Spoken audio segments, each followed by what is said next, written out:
How's it going today, guys? Castillo Trading coming to you with another nPOC and daily POC update video. I think the next long is lower, so we created this over during our live stream, and that long is still lower, guys. If you aren't long right now, this is a hard area to long. It's a hard area to short. This is why I say we wait for those high conviction areas of the highs and the high conviction areas of the lows. When we're kind of teetering around median ML or equilibrium of the range, it's very hard to put on new positions. You still can, right? Depending on, your time frame, depending on if it's like a low-term time frame swing trade or if it's a low-term time frame scalp trade, depending on what you're looking for. I think that, based off the nPOC print that happened yesterday, there was a decent area to kind of long into that nPOC print that happened. But as of right now, guys, we are going to just stick with what is currently at play. That one is done and closed, and this is all I'm looking for. A retest of 45969 is where I'm going to be looking for a trigger short next. I'm not going to short here. I'm not going to short at these local highs. 45969 is my area of interest next to short, and I'm not going to overcomplicate things. Same thing with longing. I am long from 38,000. As you guys know, I took that long trade with you. I hope that you guys were able to capitalize on that as well. We've been talking about it, like I said, since early December. I am still long from lower. Now, if we drop and retest that 38,939 area, that is another long entry for me. I will not get bearish because that is a support level. What we want is we want BTC to range here. If we can get BTC to range in this, that is an incredible range to trade. Not only that, but I think it gives the rest of the market room to breathe and to potentially make that next move higher. So as of right now, this is what I'm looking for, guys. Upper limit in this area is going to be a decent area to look for a short. Even if we wick above and kind of re-accept back in, we do have a short entry at that 54.57. We are just going to continue to watch what is at play. Now, getting into Ethereum, we had a very similar play to kind of long that 2270 nPOC print. So that was the next area of interest for us to long when price was kind of overextended in this area, because we knew that we had a print down here and we just had that short-term directional bias to the downside. Again, if you watch or follow on the Telegram, you guys know exactly what I'm talking about. I send you these step by step on the short-term directional bias. When price is higher and we have a print below, I'm still looking for a little bit of downside,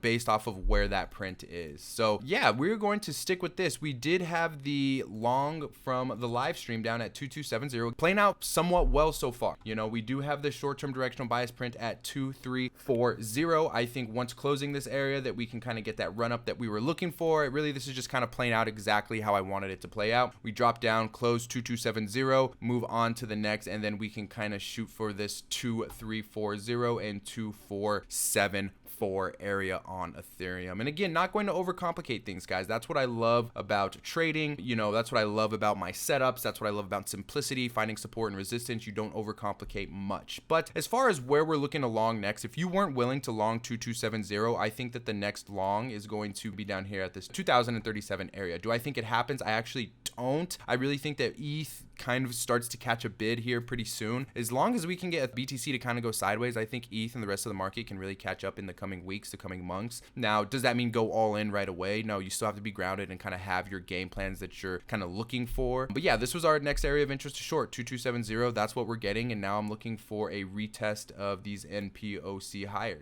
And then the next area of interest we're looking to short is going to be that 2474. Again, this isn't going to be an automatic short. It's going to be an area of interest that we need to dive into the level 2 and see exactly what is happening, how it's breathing, how the market is reacting to these levels. So big advocate of level 2 trading, momentum trading, especially when you're on some low-term time frames. I like to watch low-term time frames to kind of make a decision based off some medium-term setups, like the 4-hour that we watch on nPOC levels, that sort of thing. But nothing crazy, nothing straightforward, nothing out of the ordinary. We did want to short this 2374 nPOC print, and it was actually a very good short. Just looking here, we had a low-term time frame short perfectly in this area. I think that was a very good area to short, and this is what I talk about with those short-term directional bias prints. You can really find decent areas of pivots to kind of get into and trade towards. And again, that's just an example. This is another example, that 2270. If you were able and willing to long that, I think that we can get a retest higher, as we are getting a little bit of strength today. It's not a lot of strength, but it's some. So yeah, there's really not much else to talk about, guys. We have our setups, we have what we're looking for, we have nPOCs to the downside, nPOCs to the upside, and we'll just continue to watch these. We'll continue to see how things react. So I hope that you guys enjoy this nPOC and daily POC update video, and I'll see you over in the Telegram. Peace.